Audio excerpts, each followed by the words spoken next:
Nah, kita cek kondisi market nih teman-teman nih. Gue cek malam ini teman-teman. Jadi gue ngelong di Fine ya. Kena sweep sialan. Terus udah naik tuh. Udah mau 1 R. Ya, hari sial teman-teman. Belum rezeki. Terus gue juga ngelong di Pendle. Sayangnya gue close early ya tadi di sini. Ternyata dia naik lagi.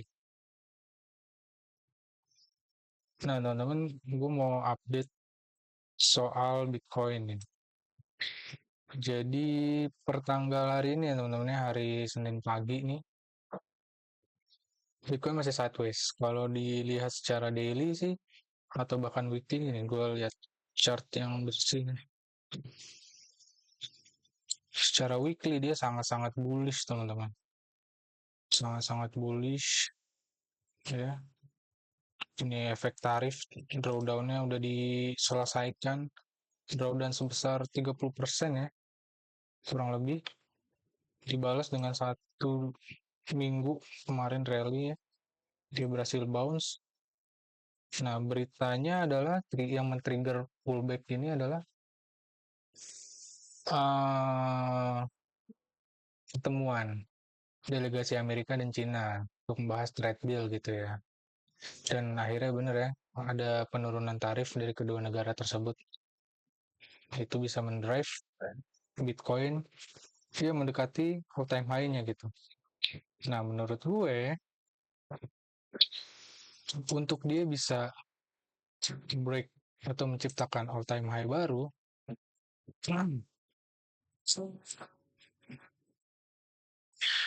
di sini ya teman-teman ya. Untuk Bitcoin bisa menembus all time high barunya di harga berapa nih? All time high-nya 109.000, butuh sentimen besar teman-teman. Butuh suatu trigger yang besar. Entah itu trade deal lagi atau penurunan tarif lagi, ada progres ya dari US ataupun China antara mereka berdua, atau ada stimulus dari Bank Sentral Amerika, the Fed gitu. Entah dia potong suku bunga atau statementnya Jerome Powell yang lebih dovish gitu ya, benar-benar memberhentikan QT-nya, quantitative tightening-nya, dan mulai menjalankan QE gitu. Karena bisa kita lihat ya kalau dari the Fed itu, dari RRP-nya ya, reverse repo-nya, dia cenderung turun terus teman-teman. Di minggu kemarin aja dia udah sempat hit level terendahnya sejak dimulainya QT ya, di 59 billion. Artinya the Fed itu menyuntik liquidity gitu ke market via fasilitas yang dia punya, yaitu reverse repo gitu teman-teman. Ya semoga ini bisa cepat nol ya, dan dimulainya quantitative easing gitu, dan penurunan suku bunga. Itu dari Bitcoin. Jadi gue rasa balik lagi ya, untuk dia bisa create all time high baru butuh suatu trigger. Dan kalau teman-teman worry ya, karena gue juga daily scalper gitu ya, daily trader, kalau di time frame kecilnya memang dia terlihat konsolidasi teman-teman. Bisa kita lihat di sini ya, udah berapa hari nih, dari hari apa nih, dari tanggal 9 Mei sampai 19 Mei, 10 hari teman-teman. Dia sideways gerak di sini aja gitu kan. Ini berhasil break, tapi terlihatnya fake out doang ya teman-teman ya. Terlihat seperti fake out doang, mencari supply di sini lalu turun lagi gitu. Nah, ada sentimen yang mengkhawatirkan teman-teman, di mana Moody's under apa ya, debt rate US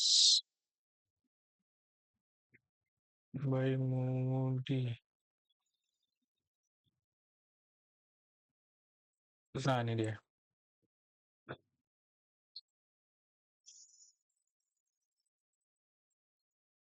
Moody's cuts America's present credit rating, citing rising debt. Nah, jadi gini teman-teman, ini adalah suatu berita yang cukup negatif ya, karena rating kredit Amerika Serikat itu diturunin peringkatnya dari triple A kalau nggak salah, jadi double A ya. Jadi Moody's ini salah satu lembaga asesor gitu ya, sebenarnya suatu kelayakan kredit dari suatu institusi atau entitas gitu teman-teman, termasuk negara-negara gitu. Kita baca ya. Moody's downgraded the US sovereign credit rating on Friday. Due to concern about the nation growing. 36 triliun US dollar hutangnya teman-teman ya. Jadi dia in a move that could complicate President Donald Trump's effort to cut taxes and send ripples through global market. Moody's first gave the United States its pristine AAA rating di tahun 1919.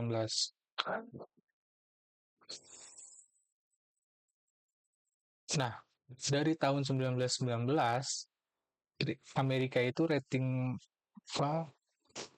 kredit ratingnya itu AAA. Di hari Jumat kemarin pertama kali dalam sejarah ya. Enggak sih, pernah sih 2008 ya kalau nggak salah ya. Turun double A1 gitu. Dan ini belum terlihat efeknya di chart gitu teman-teman. Di hari Jumat ya, kalau kita lihat hari Jumat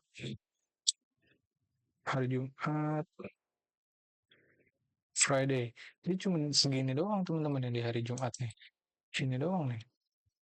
Doji aja dia gitu. Belum menyebabkan kepanikan di market. Biasanya kalau ada kayak gitu ada panic sell ya. Nah di Twitter juga banyak tuh yang bahas kenapa dirilisnya laporan itu tuh hari Jumat sore menjelang market tutup di US gitu loh. Nah sekarang hari Senin nih, mungkin nanti pagi nih ya, gue record jam 4 subuh hari Senin, mungkin ntar Asia Session bakal ada reaksi tuh panic selling sementara ya, ntar azan subuh teman-teman.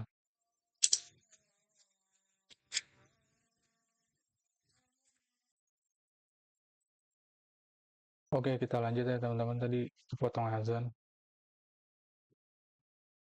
Ya ini dia nih, akhir pekan lalu menyisakan satu news yang cukup membagongkan lah, kalau bisa kita bilang ya, di mana credit rating Amerika turun levelnya dari Moody's ya. Mungkin nanti ya di sesi Asia pagi ini akan ada respon panic selling kalau prediksi gue ya. Panic selling. Tapi ya teman-teman ya, pada dasarnya sebetulnya berita ini justru secara fundamental menurut gue tuh bullish untuk Bitcoin gitu. Kenapa? Karena dengan Amerika yang dinilai bermasalah dengan utang per GDP-nya sekarang aja, itu belum cukup membuat Bitcoin koreksi dalam gitu teman-teman. Begitu juga indeks futures Nasdaq dan S&P 500 ya. Nah kalau kita pikir ya secara fundamental, artinya kan Amerika untuk selamat dari masalah hutang terhadap GDP-nya, itu dia harus ngeprint uang lagi dong, gitu kan? Harus naikin plafon utang lagi dong. Nah, ketika jumlah dolar, jumlah uang itu bertambah, inflasi naik dong. Terbukti dari prediksi Universitas Michigan ya, inflasi 1 tahun tuh naik ke 7% kalau nggak salah teman-teman. Gitu. Lah, fundamental Bitcoin kan makan inflasi ya. Selama jumlah uang bertambah, jumlah edarnya, maka Bitcoin akan naik gitu. Karena sifatnya hedging ya. Sama seperti emas lah, gold gitu kan. Cuma lagging biasanya dari emas. Bitcoin geraknya belakangan. Gitu. Jadi secara fundamental itu sih teman-teman. Dan berita Moody's ini juga banyak ya di Twitter yang gue lihat itu menilai ada unsur ya tanda kutip politiknya gitu ya. Kalau Donald Trump tuh bilang Moody's itu apa Demokrat ya. Karena apa? Karena pertama ya dirilisnya itu hari Jumat sore setelah Donald Trump mengumumkan eh, investasi yang akan masuk ke Amerika dari Uni Emirat Arab dan Saudi Arabia gitu. Dia kan habis kunjungan pertamanya ke luar negeri nih, ke Middle East ternyata tujuannya kan ke Arab, terus ke Uni Emirat Arab, bawa pulang duit gitu. Langsung dihajar sama berita itu gitu. Jadi gue prediksi sih intinya ya mungkin Bitcoin akan koreksi. Kalaupun memang dia nge-breakdown support ini teman-teman, ya mungkin ini akan ke sini karena di sini ada fair value gap. Di area-area ini ada fair value gap, mungkin dia akan ke sana untuk ambil demand di sini atau ekstrimnya ya order block ini teman-teman. Karena terbukti ya demand di sini berkumpul ya. Pasti ada order di sini kalau di visit teman-teman gitu. Kemungkinan gitu atau bisa juga nggak perlu ke sana cukup ke sini aja lagi atau nge-sweep ini lalu break all time high-nya lagi gitu teman-teman. Kurang lebih seperti itu sih mungkin ini kalau dari perspektif 4 jam ya teman-teman gitu menurut gue ini ada order block nih fair value gap gitu. Kalau kita lihat dari swing lu kayaknya ya pas di area-area golden ratio gitu secara Fibonacci perspektif kurang lebih gitu sih teman-teman. Lalu yang gue mau bahas adalah malam ini nggak ada ya karena weekendnya nggak ada news apa-apa, nggak ada big news apa-apa.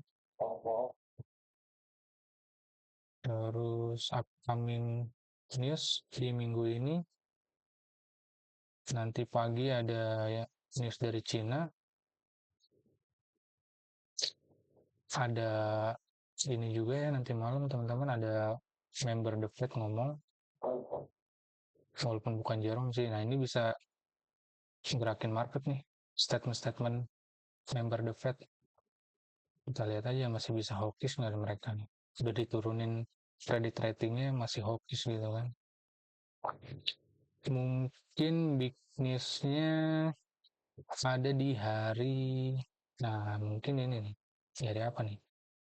Hari Kamis tanggal 22 ada initial job claim, ada ini ya PMI diprediksi turun. Nah ini bullish nih kalau memang beneran turun ya untuk Bitcoin. Tuh. Tapi servisnya juga turun. Kalau memang sesuai apa forecastnya, gue rasa Bitcoin akan naik. Kenapa? Karena artinya PMI itu kan apa inflasi dari sisi pabrik ya. Sorry, tingkat pembelian ya dari manufaktur ya pabrik di Amerika. Nah kalau dia turun artinya kan inflasi turun teman-teman. Inflasi well anchored lah kalau bahasa Jerome Powell tuh. Oke, aksi tetap terjaga dan juga udah deket sama target The Fed ya inflasinya. Nah, justru The Fed harus dovish dong segera potong suku bunga gitu karena si rakyat udah berdarah-darah nih harga turun gitu ya dan juga pengangguran naik gitu lah teman-teman udah harus suntik dana tambahan untuk likuiditas di market gitu teman-teman menurut gue ya udah sih itu paling gak ada big news paling nanti ya udah kayak sehari-hari di era Trump ya setiap malam kita mantau dia ngomong apa gitu dia nge-tweet apa di truth sosial ya itu yang bikin market naik turun tuh cuma kalau secara sentimen sekali lagi gue tegesin gue rangkumnya Bitcoin butuh major event menurut gue trigger yang besar bisa sampai ke 109.000 all time high-nya. Kalau nggak ya dia sideways aja atau bahkan revisit gini gitu teman-teman.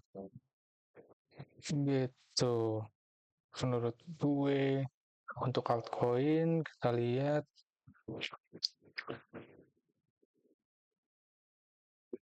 altcoin juga secara structure perspektif 4 jam masih sangat bullish teman-teman.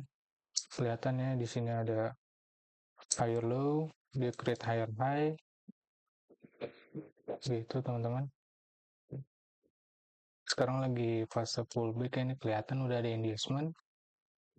Mungkin kita bisa expect dia akan koreksi ke golden ratio-nya maybe.